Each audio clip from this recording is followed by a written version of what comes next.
There are moments in life that split history in two.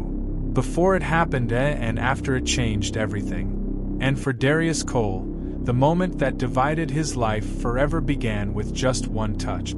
A simple touch. A hand reaching toward a watch inside a luxury boutique. A hand that the store owner slapped away. Like it was disease. Like Darius was too unworthy to touch glass. That wasn't even alive. The slap echoed across the marble floor. Customers turned. Phones rose. Laughter trembled through the air. But no one, not one soul in that building, knew the truth. They weren't humiliating a poor man. They were humiliating their boss, their owner, their paycheck, their future, their downfall. And tomorrow their entire world would burn. But today they celebrated his humiliation. Like it was entertainment. They had no idea they were writing their own resignation letters. With every insult they spat at him. Maison Elise, the most pretentious luxury boutique in the city. To walk through its doors, you didn't need money. You needed pedigree. You needed to smell like old wealth and new cruelty. Crystal chandeliers dripped from the ceiling like frozen rainbows. Mannequins stood in frozen poses of superiority. Velvet carpets swallowed footsteps in silence. Scented air misted through the vents. More expensive than some people's salaries. Here, wealth wasn't an accessory. It was a weapon, a badge, a shield, a hierarchy, and anyone who didn't fit the script was treated like an intruder in a kingdom. Today, that intruder was Darius Cole. He walked in quietly. Hoodie, simple jeans, clean but not expensive, well kept but not flashy. He didn't look like money. He didn't look like power. He didn't look like the man who controlled more than 1/3 of the luxury retail market in the state. And that was his silent advantage. Real power whispers before it speaks. Ruby saw him first. Sales associate, 20-something, a professional in the art of judging people quickly. Her fake smile wilted instantly. She elbowed her coworker. Look, someone followed the wrong GPS direction. Probably lost. Maybe homeless. They laughed. Loudly. Loud enough so Darius would hear. Loud enough so customers would hear. Loud enough so their pride would echo. But Darius didn't flinch. He'd seen people like Ruby 1,000 times. People who confuse customer service with character assassination. People who think rudeness is a personality. People who feel tall only when someone else is on the ground. Darius kept walking. Toward the watch display. Toward the object that would start an avalanche. Darius studied the watches. Beautiful craftsmanship. Perfect mechanics. Time itself bowing to human creativity. He reached to view one more closely. Slap. Not a warning. Not an accident. A slap. His wrist jerked back in shock. Standing before him was Gregory Hale, the store owner, a man with the personality of spoiled silk. His face twisted in disgust, as if Darius had contaminated the air. You don't touch what you can't afford. He spat. Darius blinked once. Slow. Unshaken. I'd like to see that one, he said softly. Gregory's laugh cut through the boutique like broken glass. Did you hear him? He shouted to the customers. He wants to see it. Ah, how cute. Phones lifted. Recording. Documenting. Mocking. You want to smell the cash too? Gregory sneered. You'll never have enough. Not today. Not tomorrow. Not ever. He leaned closer. People like you don't shop here. You steal here. Security approached instantly, trained to obey the tone of their master, not the truth of a situation. Darius didn't move, didn't shout, didn't defend himself. He simply said, "You're making a mistake." Gregory smirked. "The only mistake is you thinking you belong anywhere near this place." He kicked the front door open theatrically. "Get him out." 2 guards grabbed Darius by the arms and dragged him outside. Customers clapped. Ruby recorded. Someone shouted, "Stay in your lane." Darius landed on the concrete, hard, but with dignity they could never break. humiliation, immortalized in pixels, on the internet. But tomorrow, the world would change. The next morning, no store owner, no Ruby, no customers with raised phones, only silence, and respect, and fear. Darius stepped into a massive boardroom, lined with mahogany and power. A giant screen lit up. Darius Cole, majority shareholder, Empire Holdings, parent company, Maison L Retail Group. Executives stood the moment he entered. Not out of habit, not out of politeness, out of survival. A woman in a tailored navy suit cleared her throat. "Sir, we reviewed the footage from yesterday as you requested." She swallowed. "It's bad. Very bad." Darius sat at the head of the table. Calm, controlled, deadly. "It's time to clean my house," he said. No one argued. No one breathed too loudly. The king had spoken. 1 hour later, the staff of Maison Elise stood trembling. On the sales floor, they didn't know why. Rumors flew like frightened birds. "The CEO is coming." "No, someone higher." "I think someone from corporate is firing the whole team." "Did we do something wrong?" Ruby straightened her hair, applying an expensive gloss, trying to look professional. Gregory practiced his smile in the mirror, a smile built on manipulation. And then, the doors opened. Darius Cole walked in. Gasp. Silence. A shift in air pressure. Ruby nearly dropped her phone. Gregory's face drained of color, like bleach hitting cheap fabric. He stumbled forward. "Sir, welcome to Maison Elise. We are honored." Darius raised his hand. Instant silence. He turned to the crowd. "Yesterday," he began, "you showed me exactly who you are. When you thought no one important was watching." Gregory gulped. Sir, I misunderstood." "You didn't misunderstand," Darius said. "You judged me. You humiliated me. You taught everyone here. That cruelty is your brand." Ruby stared at the floor. Her makeup suddenly felt heavier than shame. Darius's voice stayed calm, but it carried like thunder with intention. "You treated a black man with contempt, because you assumed he had nothing." Gregory forced a smile. "We treat all customers equally." "Security," Darius snapped. 2 guards appeared instantly, the same 2 who dragged him out the day before. But today, their eyes lowered. In respect. "Remove him." Gregory's knees hit the floor. "Please. This store is my life." Darius leaned in. "And yesterday, you decided you had the right to destroy mine." Security grabbed him and dragged him out, through the same door he once kicked open. Poetic justice marched him out, in front of trembling employees and stunned customers. Darius turned to the staff. "This store is under reconstruction," he said. "Not the building, the culture." He pointed at Ruby. "You laughed the loudest. You recorded a stranger's humiliation. For entertainment." Ruby's knees buckled. "You're fired." She collapsed in tears. It didn't move him. Darius walked to a young associate, who had whispered, "Maybe we shouldn't," before Gregory silenced him. "What's your name?" Darius asked. "Jordan," he whispered. "You're the new store manager." Gasp. Shock. Then applause. Real applause. Rippled through the store. Darius stepped onto a display platform, standing above the crowd like a leader addressing a nation. This chain will no longer operate on elitism.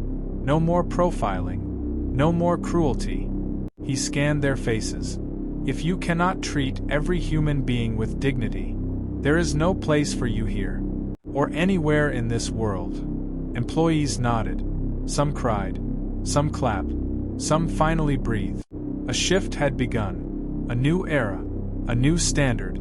As Darius approached the exit, the store felt different. Lighter. Cleaner. He paused at the door and looked back one last time. "When you see a stranger," he said softly, "remember, you might be looking at your boss." He walked out, with the quiet power of a man who didn't need to prove anything. The man they kicked out was the man who owned it all. And today, Justice walked in wearing simple clothes and walked out wearing a crown. Never underestimate someone because of how they look. You don't know their story. You don't know their power. You don't know their destiny. Respect costs nothing, but disrespect can cost you everything. Some humiliations scar the body, others scar the soul, and some spark a war. Yesterday, Darius Cole reclaimed his dignity. Today, he learns the humiliation he endured at Maison Elise was only the beginning of a much darker betrayal. By sunrise, the footage of Darius being slapped, mocked, dragged, and then returning as the secret owner had become the most viral clip of the year. The man they kicked out owns the store. Black billionaire destroys racist staff. Don't judge a book. IT might own your company. Millions of views, thousands of comments, news networks calling nonstop. The world was celebrating his justice, but behind the scenes, someone else was watching. Someone furious. Someone who wanted Darius destroyed. Darius walked into the Empire Holdings Tower, to an ovation from employees, but upstairs, in a glass-walled conference room, his enemies had gathered.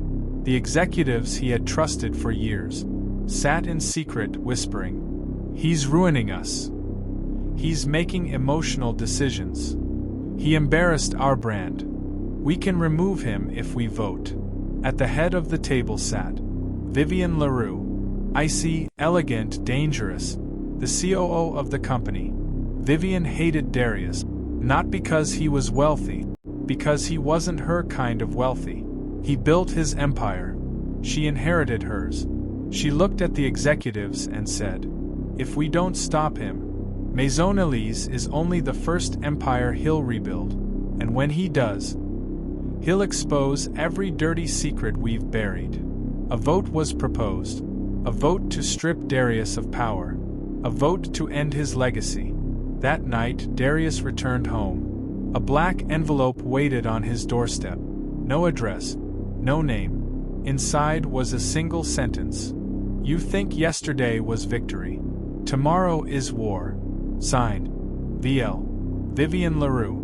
A woman who smiled with her lips and killed reputations with her hands. Darius closed the envelope slowly. No fear. Just clarity. He knew exactly what she wanted. Power.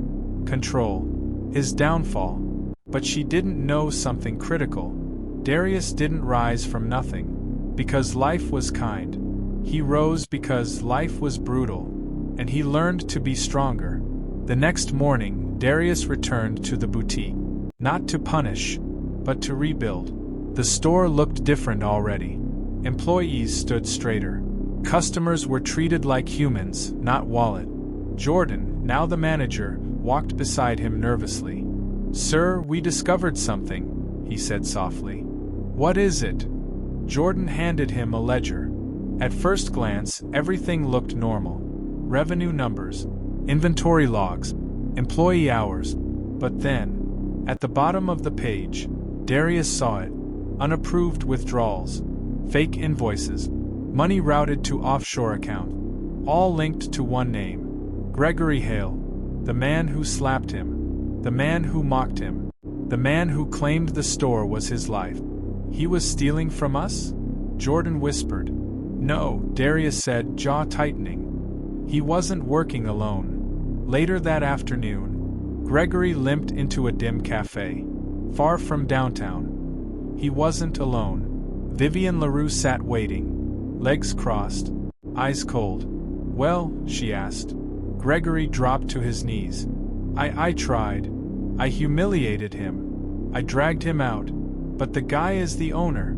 "You didn't tell me that." Vivian smiled slightly. "You didn't ask." Gregory's hands shook. "Please, you said if I helped you, you'd make me regional director. I did everything you asked." Vivian leaned forward. "And now you will do something more." She slid him a second envelope.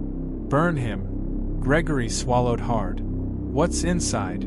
The story that will end him. Back at headquarters, Darius entered the boardroom, expecting a routine meeting. Instead, he walked into a wall of hostile faces. Vivian stood at the front. "Gentlemen and ladies," she began, "we are here to vote on a motion to remove Mr. Cole as CEO." No gasp, no surprise, only silence. Darius looked around the room. Men he promoted, women he trusted, people he raised salaries for, all staring back at him with empty eyes. Vivian handed out folders. Inside each one, photos of Darius at Maison Elise, being dragged out by security. Vivian smiled. "He has become a PR liability. He is emotionally unstable. He is costing us millions." Executives murmured. "He embarrassed the brand. He acted impulsively. We might lose investors." Vivian raised her hand. "Those in favor of removing him." But before she could finish, the doors burst open. Jordan rushed in, holding the ledger. "Stop!" Executives turned, annoyed. Jordan slammed the ledger on the table. "He wasn't hurting the brand," Jordan shouted. "Gregory was stealing from it millions, and Vivian approved every forged document." Gasp, shouts, panic. Vivian's face cracked for the first time. "You have no proof." Darius pulled out the envelope she sent him. "I do," he said. Vivian stepped back. "No, you weren't supposed to. You should have known something, Vivian," Darius said. "The man you kicked out yesterday is the same man who can end you today." Security entered. Vivian tried to maintain her composure. "I built this company," she screamed. "You think you can remove me?" Darius didn't raise his voice. "You built corruption. You built theft. You built humiliation." He nodded to security. "Remove her." The same final words he used for Gregory. Vivian lunged toward him. "You think you've won, Darius? The war isn't over." But it didn't matter. Security pulled her out before she could finish the sentence. And just like that, the empire she built on cruelty crumbled at her feet. Darius turned to the board. "The era of elitism is over. If you want to stay, you will serve people, not belittle them. You will run this company with respect." Executives nodded quickly. Some out of fear, some out of admiration, some out of sudden clarity. Jordan exhaled in relief. "Sir, what happens next?" Darius looked out over the city skyline, the sun breaking through clouds like destiny itself. "Next," he whispered, "we rebuild everything they tried to destroy. Heroes fight enemies they can see. But kings must face the enemies hidden in the dark." Darius Cole thought firing Vivian LaRue had ended the war. He had no idea it had only awakened the true enemy, the one pulling strings from the shadows, the one who created Vivian, the one who wasn't afraid of Darius, but of the power he was becoming. 2 days after Vivian's removal, Jordan rushed into Darius's office, breathless. "Sir, there's something you need to see." He placed a flash drive on the desk. It was hidden in Vivian's personal folder, encrypted. "I only cracked part of it." Darius inserted it into his laptop. A single file opened. Project Monarch. Inside were documents, emails, and financial trails, leading back not to Vivian, but to someone else. A name repeated over and over. Magnus Thorne. Darius leaned back. The name tasted like history. Magnus Thorne wasn't a businessman. He wasn't a CEO. He wasn't an investor. He was the man who made CEOs. A puppeteer of empires. A billionaire whose face never showed on magazine covers, because he didn't need to be seen, to be feared. He built businesses. He destroyed rivals. He installed people like Vivian to do his dirty work. Magnus wasn't just Vivian's partner. He was her creator, and he wanted Empire Holdings. That night, Darius left his office late. At the parking garage, a sleek black car rolled up beside him. The back window slid down. A man in his 60s. Silver hair, tailored suit, eyes sharp as razors. Sat calmly inside. "Mr. Cole," he said.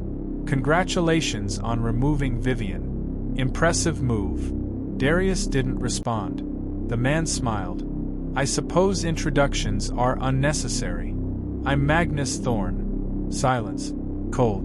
Heavy. Magnus folded his hands. "You disrupted my plans.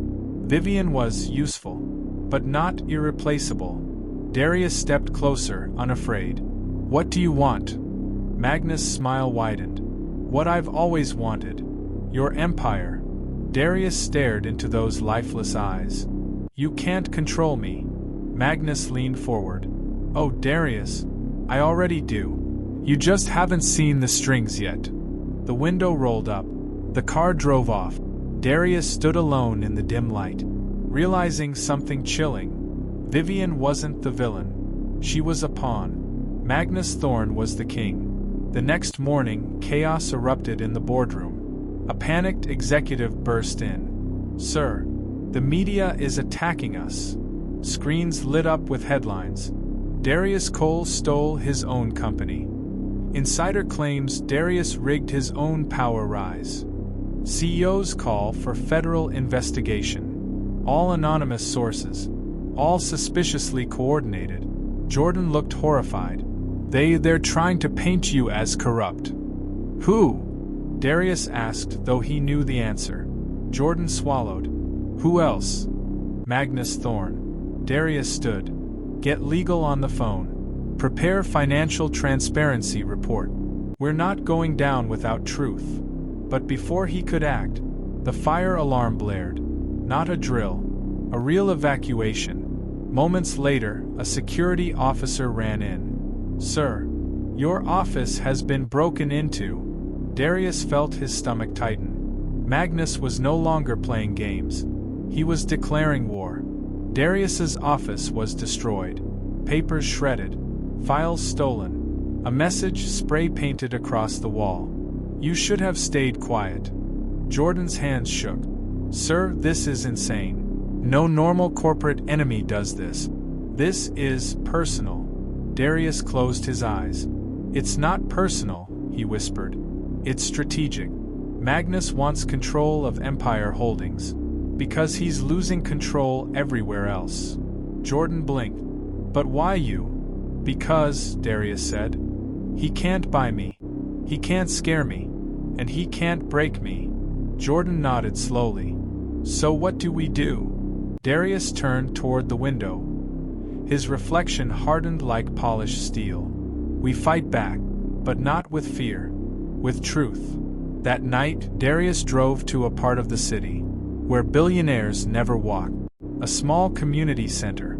A place he once volunteered at. When he was young and invisible.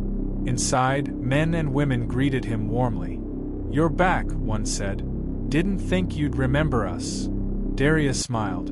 "I always remember where I come from." He sat with community leaders, activists, small business owners, people who had fallen victim to Magnus Thorne's predatory tactics. Magnus destroyed their shops, stole their investment, ruined their families. Darius listened, took notes, collected testimonies. He wasn't just defending his empire. He was building a case to expose Magnus Thorne's entire shadow network. A war wasn't coming. It had already begun. The next morning, Empire Holdings stock dropped 17%. Investors panicked. Reporters swarmed. Employees cried. And at 9:01 a.m., Magnus Thorne walked into the lobby, with a team of lawyers behind him. "I am here," he declared loudly, "to take temporary control of Empire Holdings, until Mr. Cole is legally cleared." Cameras flashed. The world watched. But Darius was ready. He stepped out of the elevator, calm, composed, unshaken. "Mr. Thorne," Darius said, "I see you brought your army." Magnus smirked. "And I see you brought nothing." Darius raised a finger. "I brought the truth." Security escorted in. 30 witnesses, all victims of Magnus Thorne's schemes. Reporters froze. Cameras zoomed in. One woman stepped forward, trembling. Magnus stole my home. Another man. He sabotaged my company. A third. He bankrupted my father. A fourth. He stole from our nonprofit. Magnus' smirk vanished. Darius lifted the flash drive Jordan found. And this is your entire operation. Theft, fraud, blackmail, bribery. Gasps erupted. Magnus' eyes darkened. You think this will stop me? Darius stepped closer. No. This will yendi you. Magnus lunged toward Darius. But federal agents swarmed in. Magnus Thorne, an agent announced, "You are under arrest for fraud, embezzlement, financial manipulation, and corporate sabotage." Magnus struggled. You think you've won? You think this changes anything? I built this world. Darius stared at him quietly. And now, he said simply, I'll rebuild it. Magnus was dragged out. As cameras captured every second, the world finally saw the shadow behind the throne, and the man who defeated him. Later that evening, Jordan stood beside Darius, on the rooftop of Empire Holdings. Sir, Jordan said softly, you did it. You saved everything. Darius shook his head. No, we saved it. He placed a hand on Jordan's shoulder. From now on, this company belongs to the people, to the communities Magnus destroyed, to the employees who show dignity, to everyone who was ignored. Jordan smiled. What happens next? Darius looked out over the city. Next, he said, voice steady, we build something the world has never seen. Hit like to support more powerful stories like this, and subscribe so you don't miss what happens next. Because trust me, the war is far from over, asterisk.